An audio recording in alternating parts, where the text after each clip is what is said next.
Kashiana Singh. Welcome to the channel Kahani's Golden Bytes. Thank you for taking your time to be on the channel. Thank you, Joby, for having me. Thank you, Kashiana, again. So Kashiana, for the benefit of our viewers, may I please ask you to share a little background about yourself, what you're doing, Kashiana? Yes, and I'll try my best to weave all of the aspects of Kashiana, right? I'll start with what means the most to me. So I am a grandma of a one-year-old son, a one-year-old grandson. It's my son's baby, and a very proud, involved grandma. Couldn't ask for a better gift in life. I have two children. I just mentioned my son and a daughter who's younger. I am a poet, or let me say it, I like to say, I don't think I'm a poet. I'm a poet practitioner. I'm learning to be a poet. I'm learning to write and learn poetry, and have been in the spirit of learning, have been getting into publishing, and have a couple of books. We'll get to talk about that in a little bit. And I am a management professional as well, and have around 26, you stop counting after a while, but maybe 26, 27 years of experience. My overall span of work experience, I would say, if I have to crystallize it for the sake of what are the three areas, right, I've most worked in, obviously client services and delivery, operational transformation. But what I relish and treasure the most of the management experience is really the diverse people connection, right? And the mentoring and coaching that happens through that is what gives me my adrenaline to keep going, right? So in a nutshell, that's me. I'm based currently, as we were talking at the start of the call, I'm calling from my home in North Carolina, but I obviously belong to India, which is my home country. I'm in the US, which is now the country, my adopted country, and I traverse between various homes, between my children, my parents, and all of those feed into who I am and into my poetry as well. Wonderful, wonderful, Kashiana. So hope to touch upon some aspects, at least during our short, conversation. So Kashiana, you've, if I may start with the corporate sector, your working life, if I may start on with that. Kashiana, you work with startups. Yes. You have worked for multinationals, right? Now, with all of this, you had various stints. I'm going to go straight to the point, Kashiana. You were with an organization, Aon, which was previously Hewitt, but and then Alight Solutions. But if you were to put these together, they were, about 21, 22 years approximately between all of these. 16 plus years, close to 17 years. 17 years. Okay. So solid stint there. You didn't, and though the company names changed, just to, highlight, you didn't apply for outside, which meant that, Hewitt got bought out by Aon, and that's why you moved to Aon, just to, put things in perspective. So you were with the same organization in a certain way, So Kashiana, how did you manage to stay so long in an organization? Let me start with that. How long did you, why did you stay so long in that, in that environment, Kashiana? What is the driver? It's a great question and a difficult one. That's why you're asking the question, right? So it doesn't have an easy answer. And I assume as you meet with different leaders and professionals, it's also a different answer for everybody, right? For me, the answer sits in a couple of things. One, let's start with the organization.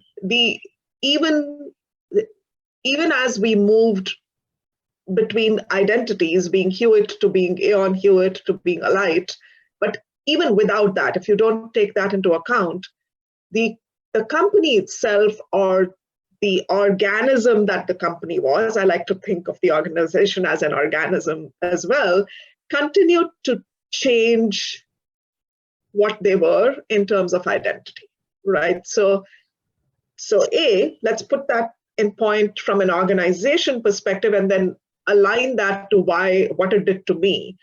I just mentioned that I think of myself as a poet practitioner. I also think of myself as a work practitioner, right? So I said I'm a management professional, but really the way I like to think about it is I am really a work practitioner.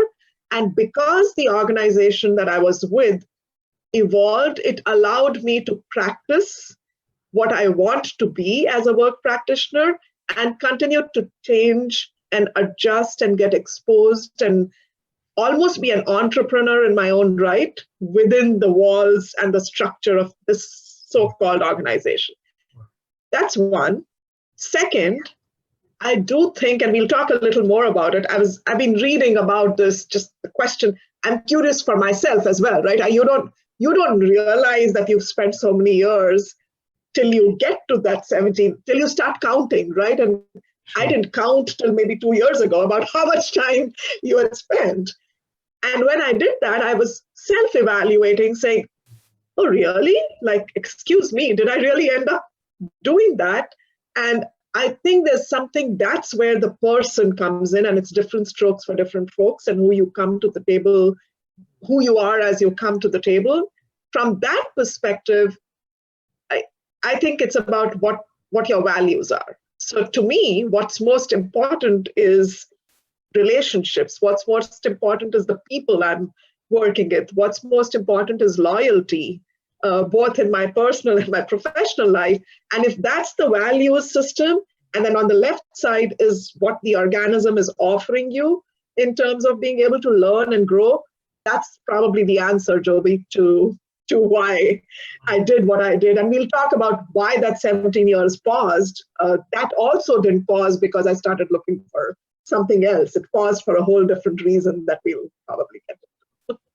So Kashiana, as long as your needs were being fulfilled by the organization, you didn't seem to find a reason to leave, right? There was it was a perfect match, worked well for you. And right. External pressures. There must have been a lot of external pressures, Kashiana. 100%. Yeah. Please join. And not just external, Joby, internal as well, right? It's not that these 17 years were all hunky-dory and great, right? They were extremely difficult periods that the organization went through, and in turn, leaders within the organization went through. Yes. And you end up making choices just like you do with everything else. So to be clear, it's not like I never paused and asked myself the question at points in time where I said, is this where I will continue to feed what I need as a person, as a work practitioner, or do I need to do something else? And every time the answer I got was no. In families as well, you go through difficult times. You don't look away just because it's a difficult time, right? Obviously, this is where the connection happens. In families, you continue to do that because you don't question the people around you, and you make the same. So similarly, if you're able to develop that kind of a community within an organization, you don't need to go there and ask that question, right? So yes, there were pressures, both external and internal, and family. Are you getting slower? Are you getting lazy? Right? Are you in your comfort zone? Is this your comfort zone? And why you've gone through a period of stress? Do you need to really live with that stress? And I'm coming to the compensation piece last, right? The general principle is you move and you grow financially. And so don't you have a responsibility towards your family? Even if you're relishing what you're doing, shouldn't you be growing financially? were all the questions that came. But the answer is what I said earlier, is you pivot all those questions against your 3 value parameters and then say what you should or should not do. So Kashiana, startups, multinationals. So startups demand your time. Multinationals, they all have a general time zone you're supposed to be operating in. The appointment letter will have probably mentioned that. But Right. as we know in life, multinationals have a different expectation. Not trying to point a finger at any particular company, but that's the work environment. And with all of that environment, you're talking about poetry. How does that fit in, and how could that fit in? Tell me. Yeah. Tell me about poetry, part of your life, Kashi. Yeah. Yeah. Thank you for going there, because that's my favorite place to go. But it's a very natural question. It comes all the time. It also comes when I'm having the poetry-focused conversations about, oh, hell, you are a corporate slave, right? Just to say, I hope nobody is listening.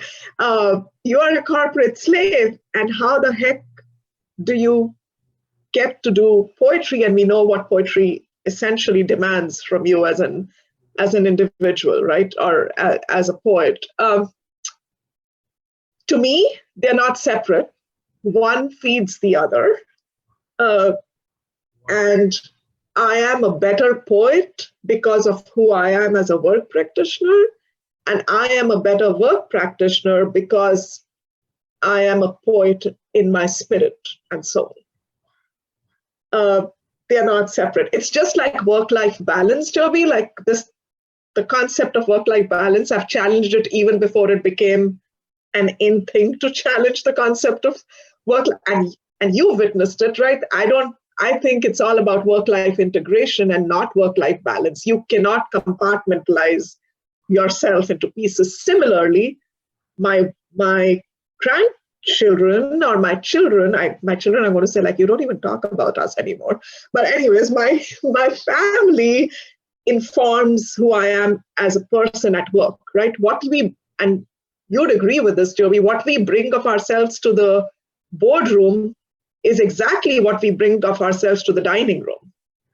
And right? And so similarly, what I bring of myself to my poetry life is also what I bring of myself. And I think the two feed each other and complement each other. That's amazing. And you've published some work in poetry. A little. Wow, that's fantastic. That's fantastic. Yeah, a little. I mentioned that only because that was my journey as a writer or a poet. Is I always, for many, many years, was of the category of saying, you write for yourself, you don't put your work out there, right? This is very personal. But then I had this life transition about when I moved countries and had long distance family conditions and had a tragic event, just like every human being does in life. And all of that crystallized to tell me that actually putting your most vulnerable self out there is what makes you better, and you're able to do something for somebody else in the process. And that connects to your earlier question, Joby, because if I have to write any day, maybe I will, on my theory of leadership, I think vulnerable leadership is what is the most important, right, in today's times. So again, it's the same, being a poet or being a leader and bringing your most vulnerable, credible, I know authentic is a buzzword, but bringing your most vulnerable, authentic self to the table. Kashiana, you're also a TEDx speaker. Yeah.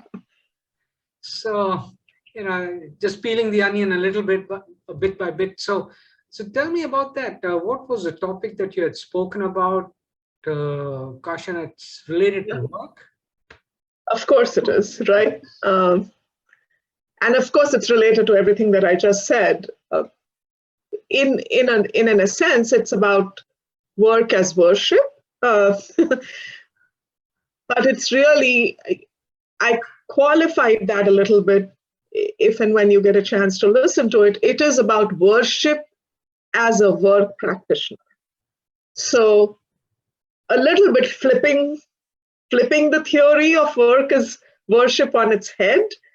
And instead of the true, right, any religion will talk about work as worship, right? Any philosophy, the philosophy of religion, not religion as in the religion, any philosophy of the older religions will talk about work as worship, right? But I'm really saying, as a work practitioner, how do you find worship in what you do every day, right? So in my case, for example, the worship I found was, all right, and then that connects back to your first question, is how, therefore, then, if you're finding that worship in your everyday interactions as a leader in an organization or as a man, whatever role you're playing, then the question of leaving and changing becomes almost defunct, right, as a question. Because if worship is feeding you as a human being and as your soul